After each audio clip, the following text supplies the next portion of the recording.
Reprenons l'analyse du ministre de la Santé qui s'exprime en pleine épidémie. Pas en termes de politique, mais en termes de communication, qu'est-ce qu'on peut apprendre?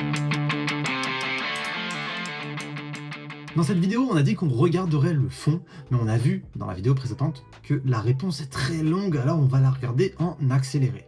Regarde. Écoutez, ma venue ce matin, c'est naturellement pour clairement dire qu'on est dans une situation épidémique qui est importante. Donc c'est le but de ma mobilisation ce matin. Je crois que surtout notre rôle ce matin, et je compte aussi sur vous, c'est de pouvoir faire en sorte que notre système de soins passe le cap. Et on a besoin pour ça de rappeler des choses, notamment les gestes barrières. Et je crois qu'on a eu un peu tendance collectivement à oublier ces gestes barrières. Et pendant la période Covid, on avait beaucoup moins de gastroentérite, on avait beaucoup moins de grippe. Et il faut rappeler simplement les gestes barrières. Il faut se laver les mains. Ça paraît un peu fou, mais avec du gel hydroalcoolique, mais le savon ça marche bien aussi. Il faut pouvoir, quand on éternue, quand on tousse, pouvoir le faire dans son bras. Et je le rappelle, dans son pli du coude. Et puis surtout de pouvoir avoir un geste citoyen de protection vis-à-vis des plus fragiles. Donc si on sent qu'on a des symptômes, si on sent qu'on tousse, qu'on gratte, qu'on est un petit peu courbaturé, qu'on a un peu de température, ne pas hésiter à remettre le masque. Je suis pas en train de vous dire qu'on relance le masque en France pour tout le monde, mais je crois que dans les lieux confinés, je pense notamment au transport en commun, quand on est plusieurs réunions, si on sait ce que nous devons faire ici, à prochain nous sommes dehors, ça ventile, on peut utiliser le masque pour parler, prendre le masque. Cette réponse longue, on peut la résumer en il faut remettre en place les gestes barrières. Une énorme réponse juste pour dire ça. Alors, est-ce que c'est une absurdité ce qu'il a dit?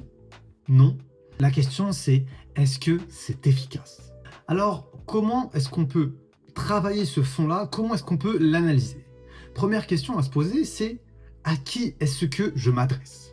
Et qui est-ce qui s'adresse? Il s'adresse à tous les concitoyens français. Deuxième chose, c'est quel est le contexte? Ici, on a un contexte qui est quand même assez important, qui a un enjeu dans cette prise de parole. C'est la crise de la grippe, une épidémie qui a généré l'activation d'une centaine de plans blancs dans les hôpitaux. Et le troisième point, donc à qui est-ce que je m'adresse? Quel est le contexte? Le troisième point, c'est quelle est la problématique ou le besoin que cette audience a, à laquelle je vais devoir venir répondre avec ma prise de parole. Donc quelle est la problématique que l'audience elle a? C'est de se dire, on a une crise, on a une épidémie, tu es ministre de la Santé, on s'attend à des mesures, à des réponses, on s'attend à être rassuré peut-être, on veut quelque chose de concret. Alors du coup, est-ce que en s'adressant à cette audience, avec cette problématique-là dans ce contexte, il a réussi à vous convaincre? Dans les commentaires, on voit très vite que non.